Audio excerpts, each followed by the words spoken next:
in my lifetime, if they tell me that time will come that Delta State, my own state, will continue to will, to protest, and to complain because of the incessant killing by the Fulani herdsmen, I will never believe that. I will disagree with you. I will tell you that this is a northern phenomenon. This is something that is not going to, come to pass.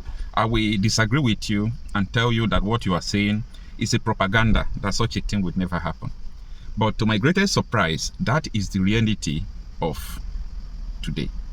People are being killed in their farms, and the government, whose their primary responsibility is to protect the lives and property of the people, seems to be keeping quiet for the best, the reason best known to them.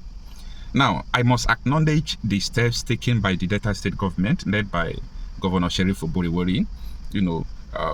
There are some steps, reasonable steps, let me put it in that way, that he took in trying to organize vigilante, Delta State corps and all those things to make sure that they fight against all this invasion of these terrorists.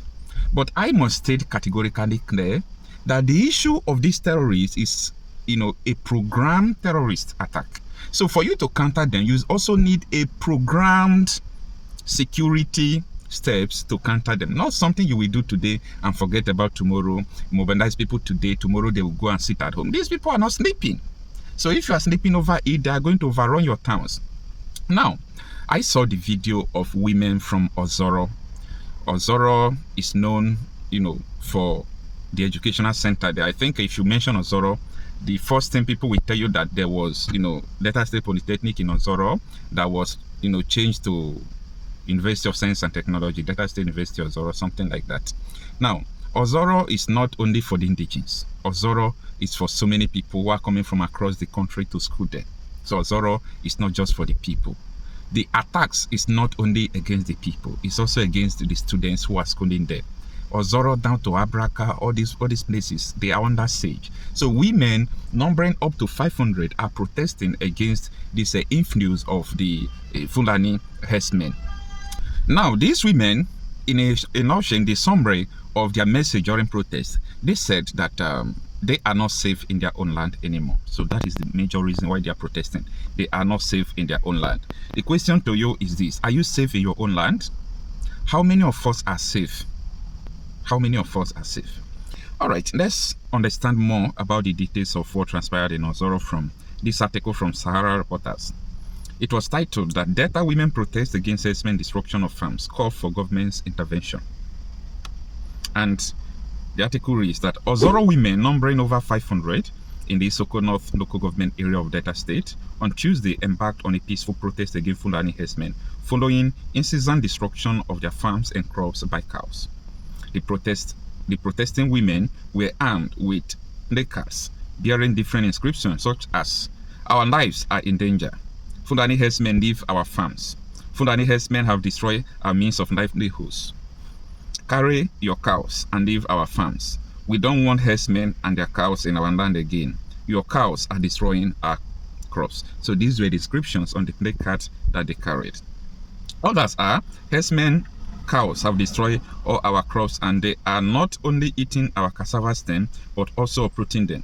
Your cows have destroyed our cassava, yams and other crops. Leave our farms," among other inscriptions on the placards.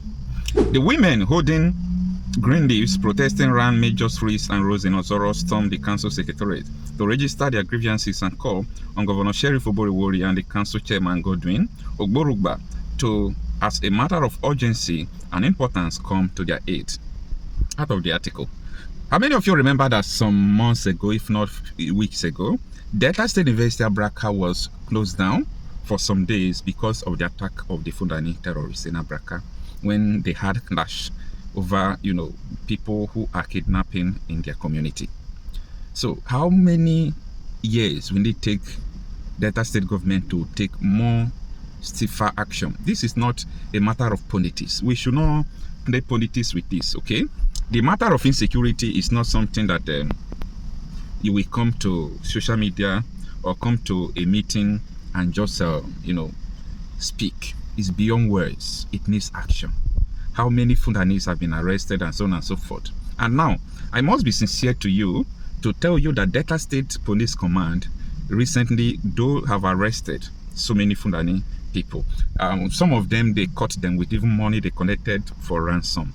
And you know, kidnapping is about life imprisonment in Nigeria. But are they really sentencing these people to life imprisonment? What are they doing with the people they are arresting? What are they doing with the people they caught? So that is a story for another day. All right. Speaking with Sahara reporters, they stress that the farming is the only means of taking care of their families and sending their children to higher institutions. Addressing the protesting women, the chairman of Isoko North Council, Godwin Ogoruba, thanked and commended the women for the way and manner they coordinated themselves during the peaceful protest and assured them of the government protection of lives and properties. Anyway, this is this is their normal way of cooling down people who are protesting. They will tell them that we are going to take proactive action to stop this. But are they actually doing as they are saying? That is absolutely no. Now, Ogoruba, that is the council chairman, however, lamented what he called refusal of the herdsmen to adhere to the grazing law in the state, even as he warned them against the incessant destruction of farm and crop area. Now, this is where another issue is.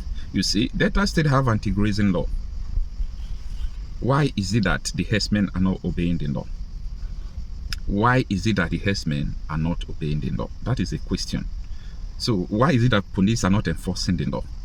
Why is it that the government, the governor, and people are not prioritizing, in enforcing the anti-open grazing law? That is because they don't want to offend people who owns the cattle. They don't want to offend top politicians in the Senate who owns the cows. This is a very, annoying thing. Now, this is what he says. These are very loving and peaceful women of Isoko North. The herdsmen are not complying to the open grazing laws. This is a peaceful protest and we have listened to them, and we must surely act to save our people. If we have food insecurity, none of us will be able to sleep in our houses or come to our offices to work. We'll make sure our people can go to their farms freely and come back home. Our cassavas, yams, and other crops and our people will be protected because that was why we were voted into office. Our amiable governor, Eda Sheriff Oborewori, is doing everything possible to tackle the insecurity across the state. I pray so. Our governor recently called us all council chairmen to a meeting in Asaba and gave us the marching order: go and protect your people. Lives and properties and the issues of insecurity must be taken very seriously. I want to use this medium to tell the Fulani herdsmen to stop destruction of our farm and crops. Ogoruba, the council chairman, warned.